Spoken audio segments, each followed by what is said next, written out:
Shalom y bienvenidos a Vía Hafta Yisrael, una frase hebrea que significa amarás a Israel. Esperamos que se queden con nosotros, ya que nuestro maestro, el Dr. Baruch, nos compartirá una enseñanza expositiva de la Biblia. El Dr. Baruch es profesor titular del Instituto Zera Abraham, con sede en Israel. Aunque todos los cursos en el instituto se imparten en hebreo, el Dr. Baruch se complace en compartir esta enseñanza en inglés con doblaje al español. Para más información, visítenos en amarasaisrael.org o descargue nuestra aplicación móvil Mi Estudio Bíblico. Aquí está Baruch y la lección de hoy. Pablo sentía un especial aprecio, un cariño profundo y perdurable por un joven llamado Timoteo. La semana pasada terminamos el estudio de la primera epístola dirigida a este joven. Hoy empezaremos con la segunda epístola, segunda a Timoteo capítulo 1. Y en esta primera sección del capítulo 1, Pablo nos revela muchas verdades muy prácticas que impactan nuestra vida y nos dan una perspectiva correcta. Toma tu Biblia y busca conmigo segunda a Timoteo, capítulo 1. De nuevo, Pablo no solo revela que él es el autor, sino también su llamado. Leemos en el verso 1 de segunda a Timoteo, capítulo 1. Pablo, un apóstol del Mesías Yeshua, por la voluntad de Dios, según el Evangelio de vida en el Mesías Yeshua. Él fue llamado a ser apóstol, fue enviado con el propósito del Evangelio. Y noten lo que dice, el Evangelio de vida. Y quiero decirles que la palabra vida es una palabra de reino. Es aconsejable que hagan una lista de esas palabras que tienen una conexión especial con el reino de Dios, porque Pablo las usaba con frecuencia, y los profetas también las usaban con frecuencia, para ayudarnos a entender la verdad del reino. Porque la verdad del reino es donde encontramos esperanza, y esa esperanza nos da perseverancia, nos da resistencia. Pablo dice que él era un apóstol del Mesías Yeshua, no por la voluntad del hombre, no por su propia voluntad, sino por la voluntad de Dios, según el Evangelio de vida, que es en el Mesías Yeshua. Y luego dice, a Timoteo, un hijo amado. Gracia, misericordia y paz de Dios el Padre y el Mesías Yeshua, nuestro Señor. Aquí vemos una consistencia en cómo Pablo habla de Dios como Padre, y eso tiene que ver con provisión. Dios Padre proveyó este plan, este Evangelio de vida, y este vino a través de su Hijo, quien es el Señor. Así que Pablo entendía que su vida debía sujetarse a los propósitos de Yeshua, lo cual tenía que ver con la razón por la cual Yeshua vino a este mundo, lo que logró, lo que Él hizo posible para que la gente pudiera tener un cambio de reino. Y ese cambio de reino solo puede iniciarse a través del mensaje del Evangelio, un Evangelio de vida, un Evangelio de reino. Y ahora pasemos al verso 3. Ya vimos quién es el autor, a quién va dirigida, y luego dice en el verso 3, yo tengo, y esta palabra se relaciona con gracia, pero se traduce mejor en este contexto como gratitud. Hay muchísimas cosas relacionadas con la gracia bíblica, una de las cuales es la gratitud. Es decir, cuando yo recibo la gracia de Dios, tendré una inmensa gratitud, porque me daré cuenta de todo lo que hace la gracia en mi vida y en la vida de todo creyente. Dice aquí, tengo gratitud a Dios o hacia Dios, a quien sirvo, y la siguiente expresión es literalmente, desde los patriarcas. Lo que él está diciendo es lo siguiente, que él le sirve a Dios de la misma manera. Lo que él está haciendo ahora lo ha recibido de los patriarcas. No es nada nuevo, no es algo diferente, no es algo que esté en conflicto con la fe que Abraham, Isaac y Jacob tenían. Hay una consistencia, hay similitud entre la fe de ellos y la fe de Pablo. Y la fe es lo que causó que tanto los patriarcas como Pablo le sirvieran a Dios. Eso es lo que estaba diciendo aquí. Dice, a quien sirvo, del mismo modo que lo hicieron los patriarcas, con una conciencia limpia. ¿Y qué otra cosa dice? Pues, sin cesar. Así que él le servía a Dios con su conciencia limpia y él no cesaba, ¿de qué? Dice aquí, de tener memorias respecto a ti. ¿De quién está hablando? De Timoteo. Así que dice, tengo una conciencia limpia que hace que yo, sin cesar, haga mención sobre ti en mis oraciones. Dice, de día y de noche. Así que Pablo, con base en el tiempo que él pasaba en oración, la persona por quien hacía gran parte de sus oraciones era Timoteo. De nuevo, Pablo se refería a él como un hijo, no como un hijo biológico, sino como un hijo espiritual, a quien amaba mucho, por quien sentía gran admiración y creía que Dios lo usaría de manera poderosa, lo que en efecto fue así. Leamos ahora el verso 4. Deseando a ti ver. El orden de las palabras es importante. Nosotros diríamos deseando verte a ti, pero Pablo cambió el orden para enfatizar que es a Timoteo a quien desea ver. Luego dice, habiendo hecho mención de tus lágrimas, a fin de que el gozo sea completo. Lo que está diciendo es lo siguiente. Pablo quiere experimentar gozo pleno. Esto quizá tenga que ver con su separación, con el hecho de que Pablo, y él mencionará esto dentro de poco, está siendo prisionero por el Mesías. Pablo en este momento está sufriendo. Déjame decirte que muchas veces estar en prisión en aquella época era una situación extremadamente difícil. Pablo estuvo en Cesarea un tiempo bajo un tipo de arresto diferente. Él estaba bajo arresto domiciliario en el que podía rentar una vivienda y estar allí, lo cual era una experiencia muy distinta a estar dentro de la cárcel. Pero en este momento, aparentemente, es una situación muy diferente. Él estaba sufriendo dentro de la cárcel y ese sufrimiento en prisión había hecho que Timoteo llorara mucho por Pablo, por esa separación y que lo tuviera en sus pensamientos.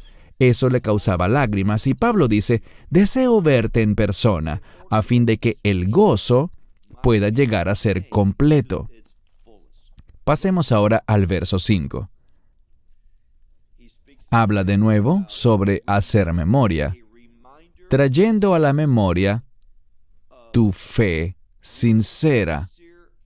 Él aquí menciona tener memoria de que Timoteo tenía una fe sincera, la cual, dice aquí, residió primero o manifestó primero tu abuela.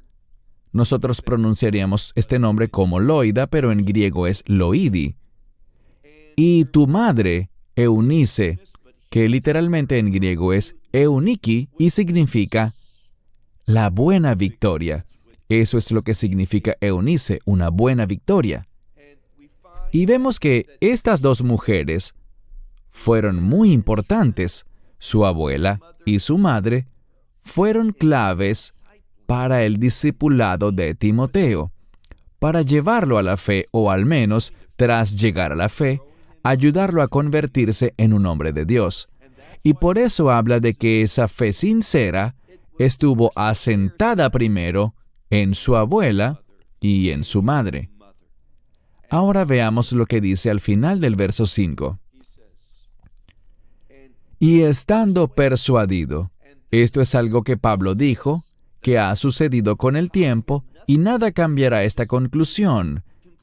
Él estaba persuadido, dice, estando persuadido de que también está en ti. Así es como debería ser, que la fe se transmita de una generación a la otra, y así a la siguiente, con la esperanza de que esa fe crezca en cada generación. Es decir, la siguiente generación puede beneficiarse y tener una ventaja al inicio, un mejor fundamento, una fe más sólida, gracias a la generación anterior. Esto es lo que Pablo está enseñándonos. Esto es lo que él está revelando con respecto a esta familia. Ahora pasemos al verso 6. A cuenta de esta razón, o por esta razón, haciendo mención, o recordándote sería una mejor forma de decirlo, por esta razón, recordándote que hagas algo.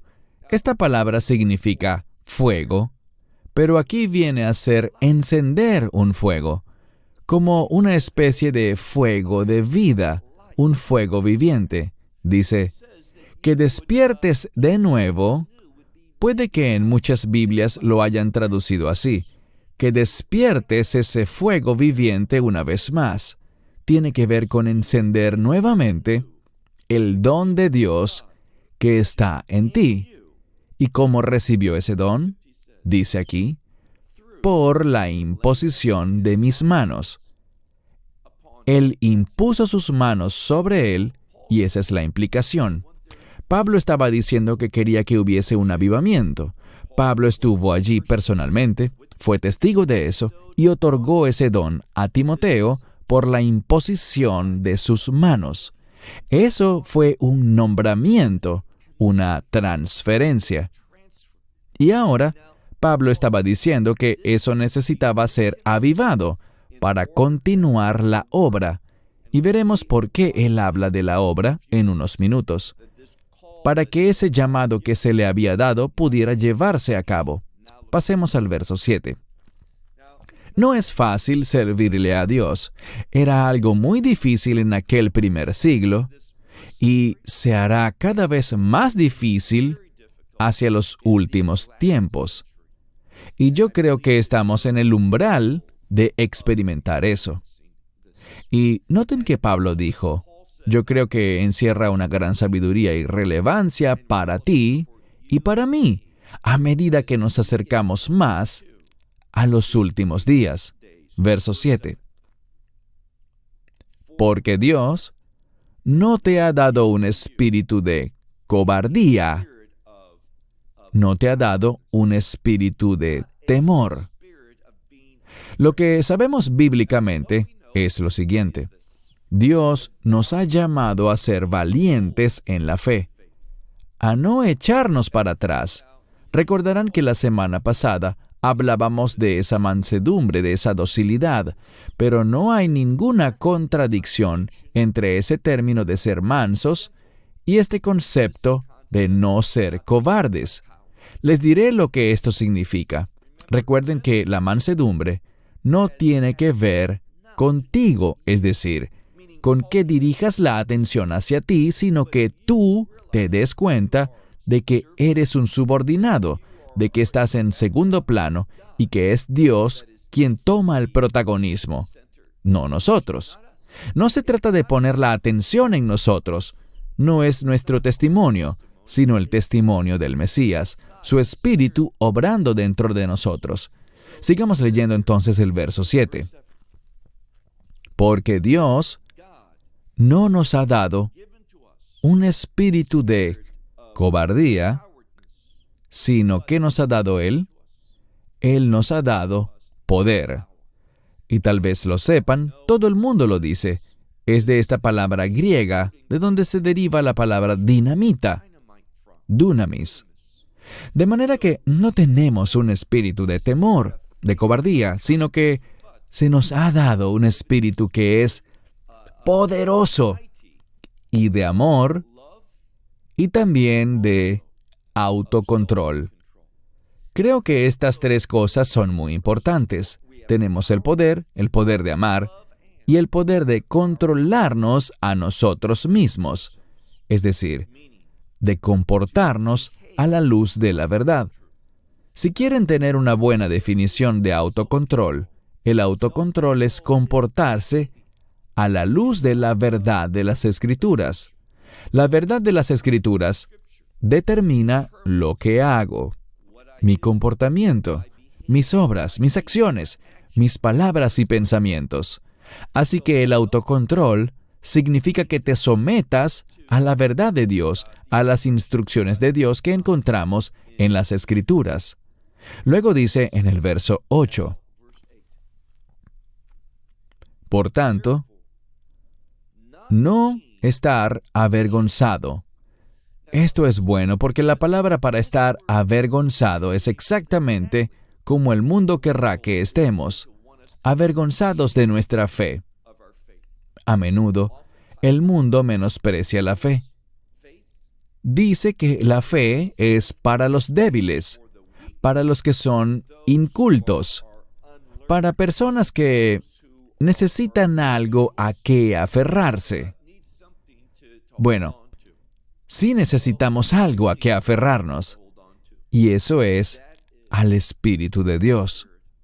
Nosotros nos aferramos a Él, y Él nos lleva a donde Él quiere que estemos. Él nos empodera, nos provee todo lo que necesitamos para que podamos hacer las cosas que Él quiere que hagamos. Así que nos damos cuenta de lo insuficiente que es el ser de carne y hueso. Entendemos que somos vasijas rotas porque el pecado nos ha cambiado, el pecado nos ha dañado. Y todas las cosas que se relacionan con el pecado de este mundo han ejercido un efecto adverso sobre nosotros. Y la única manera, quiero enfatizarlo bien, la única manera en que podemos ser restaurados a la semejanza de lo que Dios quería que fuera el hombre, es mediante la redención. La redención que viene a través de la sangre del Mesías y nos da nueva vida. Es por eso que Pablo dijo anteriormente que él era un apóstol. ¿De qué? Del Evangelio de vida. Y el Evangelio nos da una vida diferente, una nueva vida, una vida de reino. Dense cuenta de que la palabra nuevo también es una palabra de reino. Sigamos entonces. Verso 8. Por tanto, no estemos avergonzados del testimonio de nuestro Señor, ni, y la implicación es no estar avergonzado de mí, su sirviente. Literalmente, su siervo. Es la palabra desmión, su prisionero.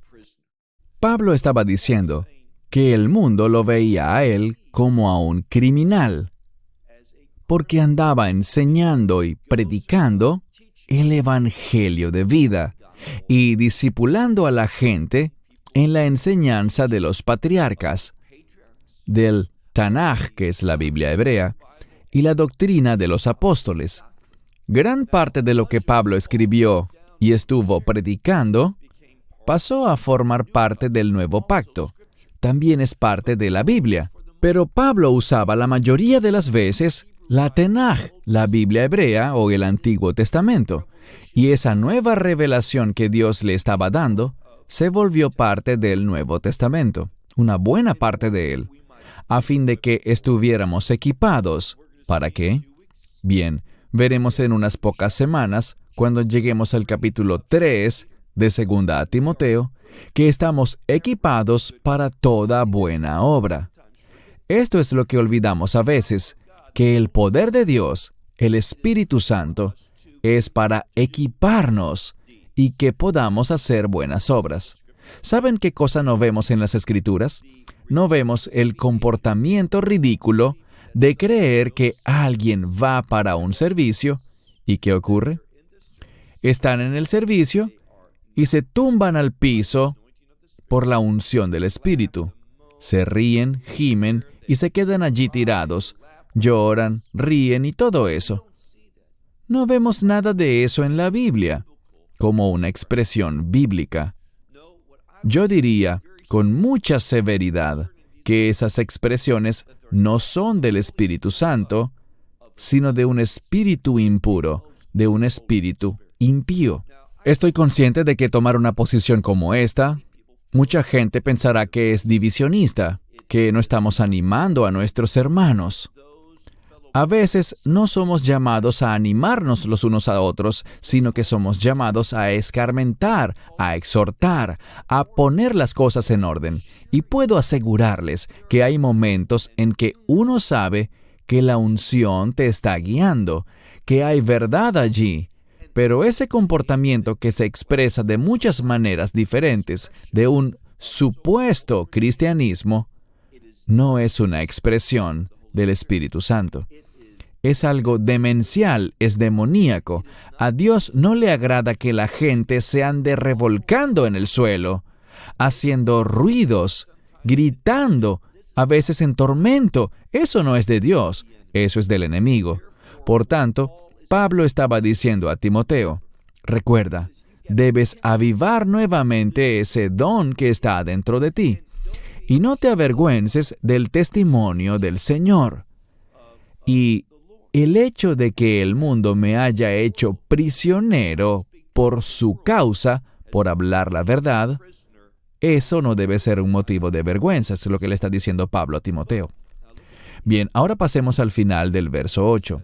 Dice, pero, y lo triste es que las Biblias tienden a ser un poco descuidadas, me refiero a las traducciones bíblicas, tienden a ser despreocupadas al hacer estas traducciones. Si vemos esta palabra, verán que está compuesta realmente por 3 palabras. Es una palabra compuesta en griego.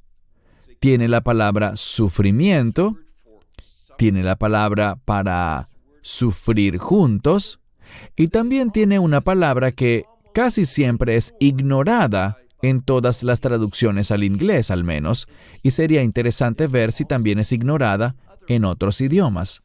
Me refiero a la palabra mal o maldad. Miren con atención lo que dice Pablo. Pero, sufriendo juntos el mal por el Evangelio, según el poder de Dios. Yo resaltaría esta frase. Hay tanta información en estas pocas palabras. Primero que todo, nos dice que cuando yo recibo el Evangelio, eso producirá diferentes resultados en mi vida, uno de los cuales me convertirá en enemigo del mundo. ¿Por qué? Porque yo pertenezco al reino de Dios, al igual que todo creyente. Una vez que él o ella recibe el Evangelio, pasa a ser un miembro del reino de Dios, un miembro de la familia de Dios. Y cuando estás en este mundo, y cuando eres parte de este mundo, eres enemigo de Dios. Y cuando estás comprometido con el reino de Dios, pero resides temporalmente en el tiempo presente, en este cuerpo físico, en este mundo, serás enemigo del mundo. Y por eso Pablo estaba en prisión. Y le estaba diciendo a Timoteo, estamos sufriendo el mal juntos. Pero eso era de esperarse. Esto no debería sorprendernos. No debería causar una crisis de fe en nosotros. Cuando seguimos a Dios, sufriremos los unos con otros el mal. A eso es a lo que se refiere él. Vamos a sufrir el mal, la maldad, juntos, por causa del Evangelio. Pero esta es la parte que me gusta. Cuando estás sufriendo, ¿qué pasa? Dice aquí, kata, y luego otra vez la misma palabra, dunamin, Aparece de una forma distinta, pero es la misma palabra dunamis en una categoría gramatical distinta, según el poder de Dios. ¿Qué nos dice esto? Nos dice que cuando estoy allí parado, sin hacer nada por el reino, sin estar motivado a hacer buenas obras, sin seguir ese testimonio que Dios me ha llamado a hacer, cuando estoy haciendo solamente lo que yo quiero hacer, no habrá liberación de poder. Pero cuando me someto al mensaje del Evangelio, me convierto en un sirviente de Dios, por mi fe en el Mesías Yeshua, y reconozco que Él es el Señor de mi vida. Entonces voy a sufrir, pero eso está bien, porque Dios dará un poder que es superior al sufrimiento del mal con el que uno se encuentra. Dice aquí, pero sufriendo juntos el mal por el Evangelio, según el poder de Dios. Hay algo que debemos recordar. Veamos el verso 9. El que nos salvó y llamó con un llamado santo. De nuevo, creo que esto es tan vital, es tan crucial que entendamos que cuando recibes el Evangelio, hay un llamado, y ese es un llamado santo que llega a tu vida. Y es de tu incumbencia saber cuál es ese llamado específico para tu vida. Déjame decirte que hay mucha gente que está perdida, están frustrados, no saben cuál es.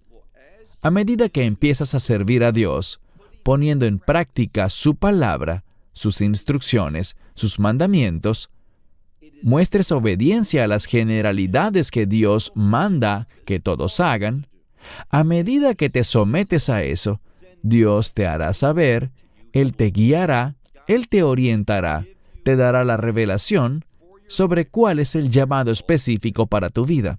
Pero si estás parado sin hacer nada, diciendo, Dios, dime qué quieres de mí, Él permanecerá bastante callado.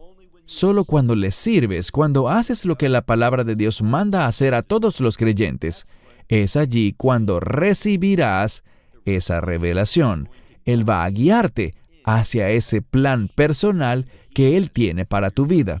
Veamos de nuevo, dice,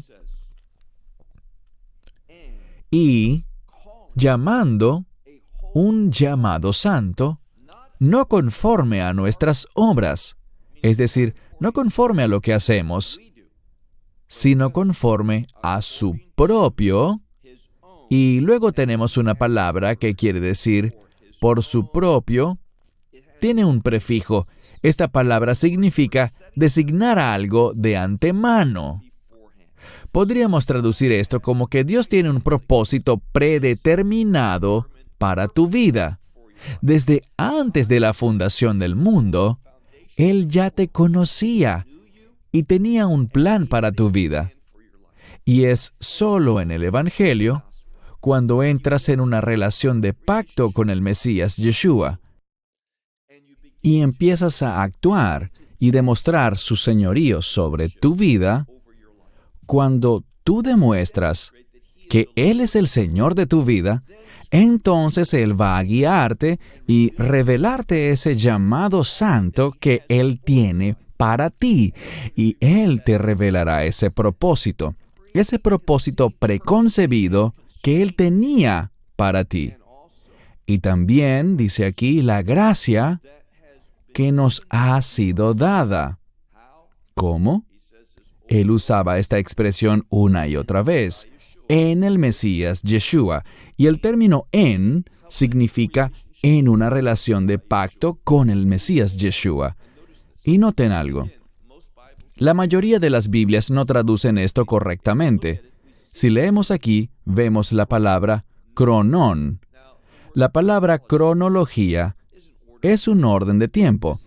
Es esta misma palabra en su forma básica que viene del griego. Aquí habla de tiempo y luego le sigue la palabra eterno. Así que dice, antes del tiempo eterno. ¿De qué estaba hablando? Veamos el verso completo una vez más. Dice, la gracia que les fue dada a ustedes en el Mesías Yeshua antes del tiempo eterno. ¿A qué se refiere ese tiempo eterno? Obviamente, se refiere al reino de Dios. La gracia nos fue dada antes del establecimiento del reino en este mundo. El reino de Dios es eterno. Eterno en los cielos. Nunca hubo un tiempo en el que el reino no existiera, pero el reino, desde la creación, residió en los cielos, no aquí en la tierra. Pero vendrá un cambio cuando el reino de Dios llene toda su creación. Es por eso que una de las cosas que se dice con frecuencia en el judaísmo, 3 veces al día, en el momento de esa oración clave llamada la Amidá, la oración de pie, decimos Kadosh, Kadosh, Kadosh, Hashem Tsevaot, Kol Haaretz, Melech Kevodó, es decir, Melech Kevodó, Kol Haaretz, todo el mundo está lleno de su gloria. Una verdad bíblica muy importante. Todo el mundo estará lleno de su gloria. Esa es una verdad de reino. Y por eso oramos así. Miramos y decimos, Dios, tú eres santo. Y es interesante que digamos santo 3 veces. Yo creo que es porque Dios es Padre, Hijo y Espíritu Santo. Decimos, Dios, tú eres santo, eres el Señor de las huestes o de los ejércitos. Es decir, eres todopoderoso. ¿Y qué hará Dios finalmente? Él llenará su creación con su gloria. Ese es un evento de reino. A eso es que se refiere. Pasemos al verso 10. En el idioma español, es muy común que traduzcan la misma palabra de manera diferente. Esta palabra significa aparición o manifestación. Esto es muy similar. Y a veces simplemente suena mejor traducirla de una forma la primera vez y de otra forma la segunda vez, pero quiero que sepan que en griego es la misma palabra. Y bien sea que en tu Biblia diga manifestar o aparecer, es la misma palabra. La traduciré de la misma forma. Veamos el verso 10. Hablando del reino, Él ha dado gracia de antemano, pero llegará un tiempo en el que el reino será establecido. ¿Cuándo será? Dice aquí. Y la manifestación ahora, a través de la manifestación, en muchas Biblias dice aparición, de nuestro Salvador, el Mesías Yeshua. Noten que en todo este tiempo Él era llamado Señor, Señor, Señor, como debería ser, pero Él también es Salvador. Y es este Salvador el que regresa. Él es el Señor, pero está poniendo énfasis en la salvación. Y a través de esta salvación, Él ha hecho algo. Si siguen leyendo, lo verán. Ahora, respecto a esta palabra, si yo fuera a hacer otra tesis doctoral, la haría solamente sobre esta palabra, kat argeo. ¿Y por qué es tan importante esta palabra? Significa anular algo, pero el fundamento sigue allí. Muchas veces se habla de anular un matrimonio, por ejemplo. Y aunque el matrimonio ya no sea válido, la anulación nos dice que algo ocurrió. Aún allí está ese fundamento, pero ya no tiene ningún poder. Ya no tiene la misma autoridad que antes tenía. Pero la anulación de un matrimonio no anula el matrimonio en su totalidad. La gente sigue casándose. Simplemente significa que en ese momento, para esa persona, ese pacto que fue establecido entre ellos ya no está en vigor. Esa es la intención. Ahora bien, estamos hablando de la anulación del matrimonio desde un punto de vista legal, no desde un punto de vista bíblico en este ejemplo. Lo que dice aquí es que a través de la salvación que el Mesías llevó a cabo, ¿qué pasó? Dice, la muerte quedó anulada. ¿Sigue habiendo muerte en el mundo? Sí la hay. ¿Hay muerte tanto espiritual como física? Sí la hay. hay gente que morirá hoy. Durante este tiempo en que hemos estado estudiando, en el mundo debe haber miles de personas que han muerto hasta ahora. Sigue existiendo la muerte. ¿Aún hay muerte espiritual para la gente? Sí, la mayoría de la gente muere sin ser creyente y por tanto experimenta la muerte espiritual, una separación eterna de Dios. Pero para el creyente, a través de la obra de salvación, la muerte fue anulada, no la física, sino la espiritual. Aún queda esa muerte espiritual en el mundo, pero no para nosotros. Ya no es relevante, ya no está en vigor para nosotros, ha sido anulada para nosotros. Al igual que sigue habiendo matrimonios, pero ese matrimonio en particular ya no existe, ha sido anulado. Así que Dios, a través de la obra del Mesías, ha anulado la muerte para los creyentes. ¿Y qué ha hecho? Sigamos leyendo.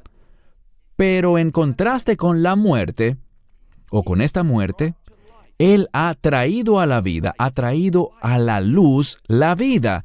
Quiero decirlo correctamente. Él ha traído a la luz la vida y la inmortalidad. Esto quiere decir simplemente que para el creyente ya no existe la muerte en el verdadero sentido de la muerte. ¿Qué es la muerte? La muerte es, al fin y al cabo, una separación entre el cuerpo y la neshama, el alma, esa dimensión espiritual de la persona. Eso sucede, pero esa alma es reunida, eventualmente, con un nuevo cuerpo. Una vez que el alma deja el cuerpo, inmediatamente esa neshama, esa alma sale para estar con el Mesías. Y allí, esa alma experimenta vida a plenitud. Veamos de nuevo este verso. Pero, siendo manifestada ahora, a través de la manifestación de nuestro Salvador, Yeshua, el Mesías, habiendo anulado la muerte, quitándole su poder, su aguijón, y trayendo a la luz la vida y la inmortalidad a través del Evangelio. Es tan importante que veamos que todo esto es a través del Evangelio.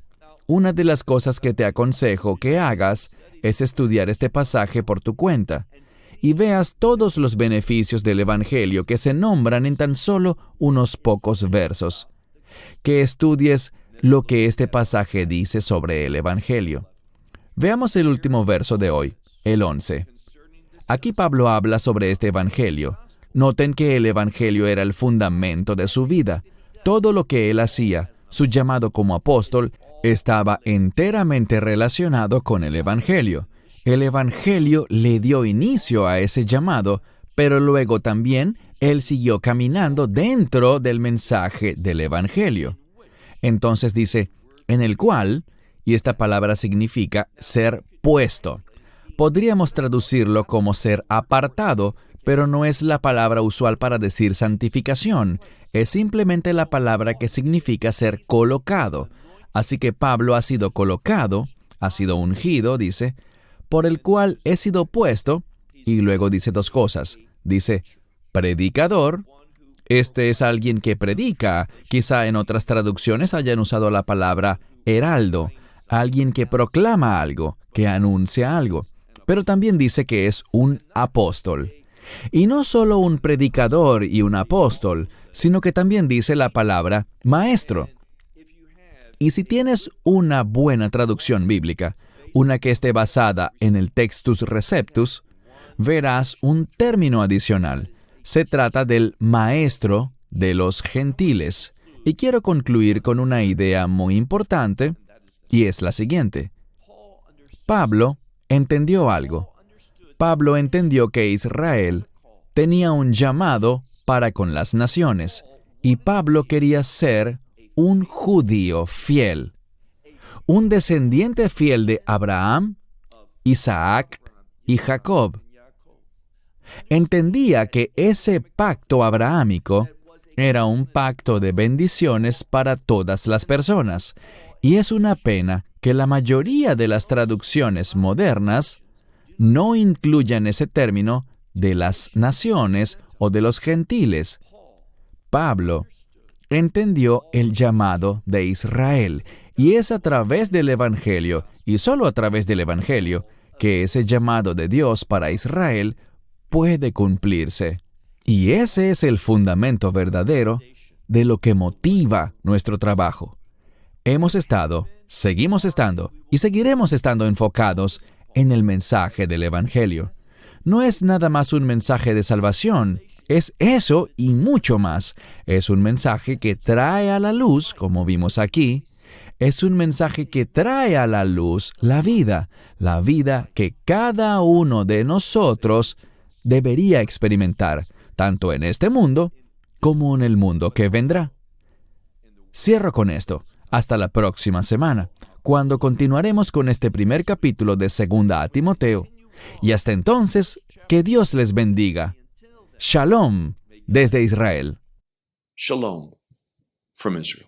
Esperamos que te hayas edificado con el mensaje de hoy y lo compartas con otros.